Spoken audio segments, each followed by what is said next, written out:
Hey everyone, we're back with another video to enlighten you all with all the cricketing knowledge that we possess. So today's first topic is the captaincy change in CSK's dugout. So let's hear from our panel members what they think about the captaincy change. I'll be talking about why Jadeja was not the right choice for the captaincy. As we all know, Jadeja has never captained any professional cricketing team before this IPL, and that is one of the reasons why he should not have been the captain in the first place. Secondly, Jadeja, I think, is an important all-rounder, not only for CSK but also for India. And to burden him with the captaincy thing was not the right choice initially. Uh, I simply don't understand why the CSK management felt Jadeja would have been the right choice. If I was a part of the CSK management, I would have probably talked to Ruturaj Gaikwad as he could have been the captain for CSK as he's a young and upcoming batsman. Jadeja does not have any prior experience in captaincy, and we've seen in the matches that throughout the matches we've seen that even the field changes were being done by MS Dhoni. Within the team management internally, I don't know what decisions are being taken and who is taking those decisions. It seems like Dhoni is a lot more involved than Jadeja in the team selection and field changes and other process. So yeah, that is one of the reasons why I feel MS Dhoni or maybe Ruturaj Gaikwad should have been the captain before the start of the IPL. Okay, so just a question, you mentioned that you think Rituraj Gaikwad could have been a good choice for as a captain.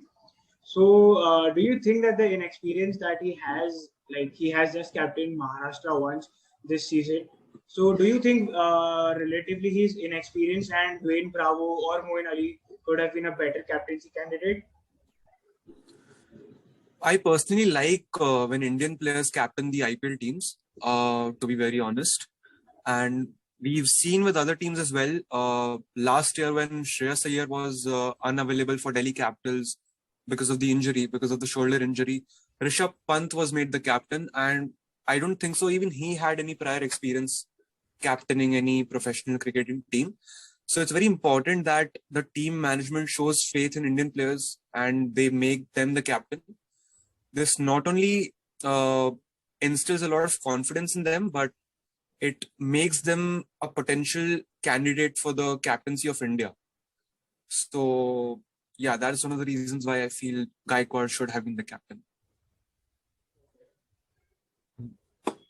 Yeah, so what I feel is I do agree with what Kushagra is saying when it comes to choosing Jadeja as a captain. If we go by what Dhoni said yesterday night, he said something on the lines of, "Oh, we told Jadeja a year ago." But if we go by the entire proceedings of how CSK functioned from last year to this year, it feels more like this is Dhoni's team than Jadeja's team.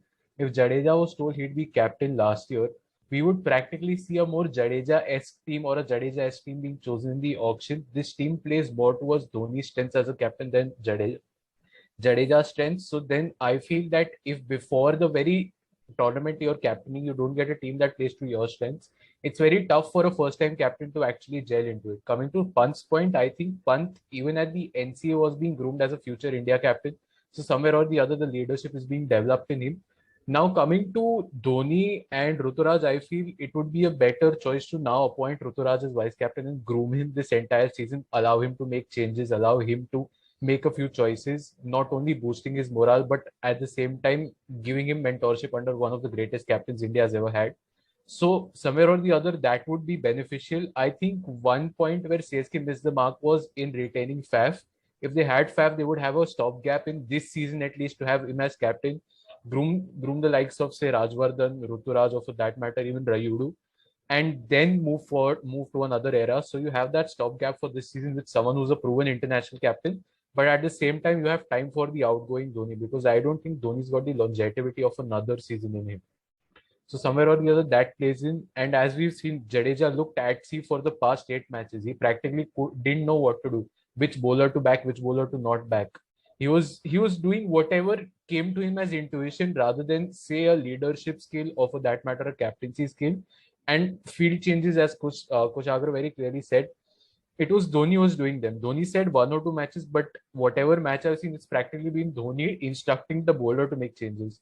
So it's one and the same thing. So I think it's a good thing, but at the same time, it shows very bad on your team that you had to revert to the original captain, who's a retiring member, rather than move forward towards some player who could be the future of your team. So you think that Dhoni cannot play next season, or he should not be the captain next season? I don't think he should play next season. As a person, he's already 40 years old. Pushing yourself in that format, which is one of the most grueling formats, like after Test cricket, T20 cricket taxes your body because it's a big hit or miss format. And the way Dhoni maintains himself running and all that, at the age of 40, 41, your body starts to wear and tear. So at that moment in time, I feel that as a person, he should consciously not take part in the next IPL. If he does well and good, great for us fans. But on a more personal level or a more human level, I feel that it would tax his body much more because it's the only cricketing tournament as such he plays throughout the year rather than anything else. So he's just training for the IPL and then exhausts his entire body for the IPL. So it's not worth it, I feel. CSK management, if you are listening, here's your advice. Either go to the auction, buy a new captain, or groom Rituraj Gaikwad. Please do not retain MS Dhoni. Thank you. That's the end of our first segment. Moving on to the next segment, we'll be discussing about the first Mumbai win this season. So it came as a surprise to everyone, but it came. So let's start the discussion. Well, talking about Mumbai's win, of course, as a Mumbai fan, I'm happy, but it's little too late. Like mathematically impossible for Mumbai to qualify. It's now practically racing to come second last or third last rather than last. So that's there. I think if we go by team changes, dropping Brevis at this moment when the match started, I didn't quite agree with because he's a young gun and he's rather proven himself. See, two matches you don't play, but the other two matches you practically carried the team along with Surya. And so I was a bit shocked that they dropped him, but then Sams, David, and all these guys performed really well. So that's there. I forgot the guy's name, but Kumar Kishore or what? I forgot his name. Kumar Karthike. Kumar Karthike. Yeah, that guy, he revelation practically. Like him and Shawkeen literally turned the game around. Shawkeen, although he got hit, he knew what to do. Rather, like if you're a young bowler and you've gotten hit for 4 sixes on a trot, you're practically going to lose your confidence.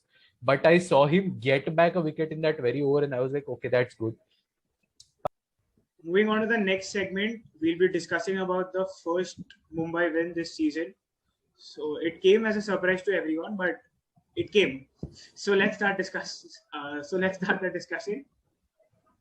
Well, talking about Mumbai's win, of course, as a Mumbai fan, I'm happy, but it's little too late. Like mathematically impossible for Mumbai to qualify. It's now practically racing to come second last or third last rather than last. So that's there. I think if we go by team changes, dropping Brevis at this moment when the match started, I didn't quite agree with because he's a young gun and he's rather proven himself. See, two matches you don't play, but the other two matches you practically carried the team along with Surya. And so I was a bit shocked that they dropped him, but then Sams, David, and all these guys performed really well. So that's there. I forgot the guy's name, but Kumar Kishore or what? I forgot his name.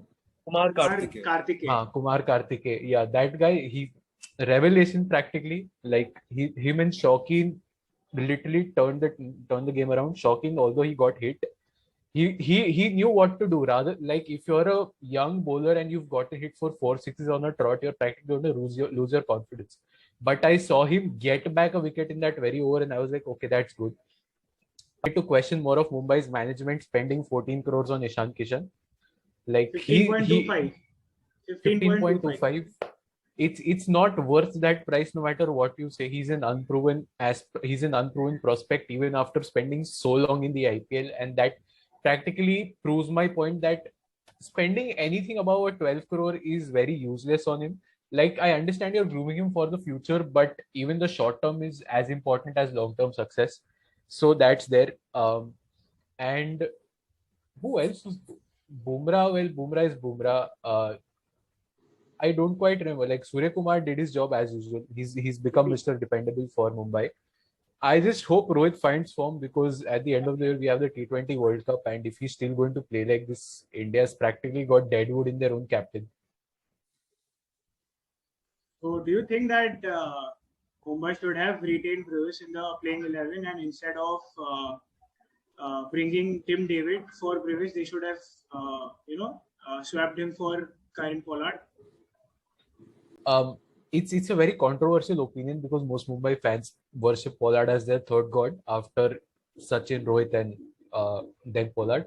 But yes, if Pollard's not been performing well for the past so many, like 9 matches plus last year's IPL, it's Plus the practically. international matches as well. Yeah, he did play well against Sri Lanka, but I don't think we count that series as an actual series. So that's there. But otherwise, he's there just because he's tall. So like it's like telling Ravindra Jadeja be in the team because you can field. We don't know how you bat or bowl. That's now not how it is, right? You have to have him bat and bowl. So rather bring in a Brewis instead of him, or for that matter, send Brewis at 3, send David and Sams at Pollard's position, and you have pinch hitters, you have hard hitters throughout the team. But I don't think it's ever going to happen as long as Pollard's playing because apparently Jayawardene and the Mumbai management have a lot of belief in him. So apparently, Mumbai have already spent 15 crores on 2 overseas players who are not available this season. 8 crores for Jofra Archer and 7 crores for Karen Pollard. Practically. At least And one if of you them add 15 crores the for other one. add 15 crores for Ishan Kishan, so you know what the amount. 30.25 crores have practically gone down the drain. So unless Kishan picks up on his form in the next whatever matches and then makes a case for his India thing, those 15 crores are a waste. Well, when it comes to winning 6 games on the trot, I can safely say that it's not going to happen because of the kind of bowling lineup they have. I mean, well, I just have to say this. The team for which Basil Thampi bowls the first over, that team is definitely not going to win. That team definitely is not going to qualify. And it's practically impossible for Mumbai Indians to register 6 wins on the trot. I think they totally messed it up at the auction. And even before the auction, their retention strategy was to retain Kieron Pollard. That man is done. Is done with his cricket. I think he should just simply retire. He's played a lot of cricket for Mumbai Indians. I respect him for that. But I personally feel that they should have gone for Quinton de Kock instead of Kieron Pollard. That way, they could not have spent so much on Ishan Kishan. I agree with Naman that they should not have dropped Devol Brevis. They should have dropped Kieron Pollard. And they should have played with both Brevis and Tim David because Tim David has been given 8.5 crores, if I'm not wrong. He should have played all the games so far. They should have kept some faith in him to finish the games because I see Pollard struggling in every game. He's not scoring runs. He's not doing the finishing job for Mumbai Indians. He's not bowling well. He's not picking up wickets. So he's practically a liability for Mumbai Indians right now. So yeah, that's about it. Adding to that, I think the addition of Riley Meredith, who's practically not Trent Bolt. In simple terms, you cannot compare him to the likes of Trent Bolt and Adam Milne, who last year were Bumrah's backbone. Bumrah knew that if he didn't perform, he had someone to back on. Right now, Bumrah knows if he doesn't perform, he has Basil Thampi, Jaydev Unadkat, and Riley Meredith, out of which 2 are unproven and one of them has proven he's bad at the IPL. So you're practically getting nothing there. And then having no frontline spinner. Murugan Ashwin cannot be your frontline spinner. He's a TNPL spinner, not an IPL spinner.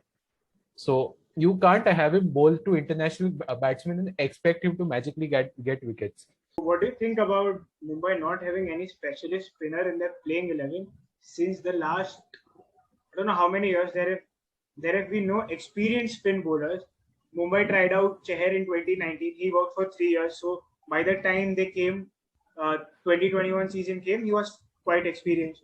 They tried Mayank Markande in 2018. Before that, there was Harbhajan Singh, he was fairly experienced, but he was nearing to the end of his career. So he didn't. Mumbai were not able to produce that much from him. So, what do you think that going into next season, which specialist spinners should Mumbai target, or what should Mumbai do to better their spin attack? I feel it will be difficult for them to target any specialist spinner, even for the next auction. If they hadn't spent 15.25 crores for Ishan Kishan this season, they could have gone for Yuzvendra Chahal or maybe Yuzvendra Chahal or Rahul Chahal this season, or maybe even Ashwin for that matter of fact. If they had looked at the future of the Mumbai Indians, they should not have bought Jofra Archer in the first place. He's not there for the first season, like this season, and we don't know with what kind of form he's going to make a comeback. He's not played cricket for 1.5 years. He's not played the Ashes. He's not played the T20 World Cup. So backing a player like Jofra Archer to make a comeback, especially in the IPL, after he's not played so much cricket, he's missed out on so much cricket. It's a big punt on him. Yeah, I agree. And if you're talking about Mumbai strategy, like I think I agree, the last specialist spinner Mumbai had was Harbhajan Singh, but then taking a punt on Markande and Chahar proved them correct. So then I think they should have backed Chahar for at least this season, or for that matter, if we look at how the Royals bought Ashwin and Chahal both at around 12. We spent 50 on the batsman who can't bat. So we could rather spend at least 6 on a bowler who can bowl. So that would make more sense, I guess. But I don't know what the management was thinking. And This last segment of ours, especially for all those RCB fans out there who feel that Virat Kohli has played a match-winning or match-losing knock. We are not sure yet, but we'll determine this in our discussion. So let's start. all right, I'll begin. So what I feel is, no, Kohli's not yet in form, because if you've seen Kohli's best, this isn't even close to his best or even 80% of his best. Yes, as a morale booster, I agree. Maybe this 50 would boost his morale and bring him to the T20 era bat that Kohli is, that we saw pre-COVID. But otherwise, I don't think it's in any way, shape, or form Kohli's return to form, because if an unproven prospect of a that matter, someone who's got no international experience in Rajat Patidar, plays a 50 at a higher strike rate against the same bowlers, you could very well do it considering who you are. You're practically carrying the Indian team. You've carried the Indian team, and you can do it. So yes, I feel that although it's not his return to form, it could serve as a morale booster. There's a lot more of Kohli we are yet to see. There's a lot more of Kohli who we've seen. Like, we've seen the angry Kohli and how he's played. He's played with a broken thumb and scored, I don't know, I think a century. So at that moment, if we've seen that Kohli, this Kohli just pales in comparison. It feels a very demure, sedate Kohli who's okay with playing such a knock. But yeah, I wish Kohli had played a much faster knock, because it may or may not be a match-winning knock, but it wasn't a Kohli knock. Your view, Sagar? He's definitely not back in form, but as Naman rightly pointed out, that this might serve as a morale booster for him. I think the RCB management would expect a lot more from him, not only as a batsman, but also as a leader. I would personally love it if he's more involved on the field, making field changes, talking to the bowlers if they are being hit for runs. Probably that would sort of help him score runs, because he's used to taking that pressure. While he was the captain of India, he handled it beautifully. He scored runs. He was winning games for the team, not only as a batsman, but as a captain as well. So, yeah, I mean, it's a good news for the Indian team that he's back to scoring runs, but not for RCB, because RCB is currently struggling because none of their batters, none of their middle order batsmen are scoring runs. Maxwell is not yet fired to his potential. Faf du Plessis is inconsistent. He has, I think, played only 2 knocks, of which he scored 80 in the first game, and even that game they lost to Punjab. So yes, they would expect a lot more from their top order batsmen, that is Faf du Plessis and Virat Kohli. So yeah, I mean, even Sanjay Banga, for that matter of fact, he's been with the Indian team for years, and he was there when Virat Kohli was captain of the team. So it's very important that the team management tries and communicates with Virat Kohli for what he's done over the years for Indian team, and they should like have this conversation with him and try and make him more relaxed and comfortable. Yeah, I feel he should be a lot more involved as a player and as a leader. So what I feel is that RCB's next fixture is against CSK on the 4th of May. And we all know that Virat Kohli has a great record while playing against CSK. And with him being amongst the runs in the last game, I am sure that he'll be able to bounce back, have a better strike rate, score more boundaries, play more freely, and play a match-winning knock against CSK. So prediction time. What do you all feel that how much will he score against CSK? Well, I would love it if he scores a 50, but at a better strike rate. Last match he just played how much better? Last time his strike rate was somewhere around 112. So this time 115, 117. What? Well, if it helps the team win, then surely why not? He can provide a great start. Faf can play the anchor role. Patidar and Maxwell can anchor the middle innings and target the spinners, whereas DK can finish the innings off for RCB, which we hope happens in the CSK clash, and CSK does not win. All the RCB fans out there. Although if CSK wins, we support CSK as well. We do not support any particular IPL team. We support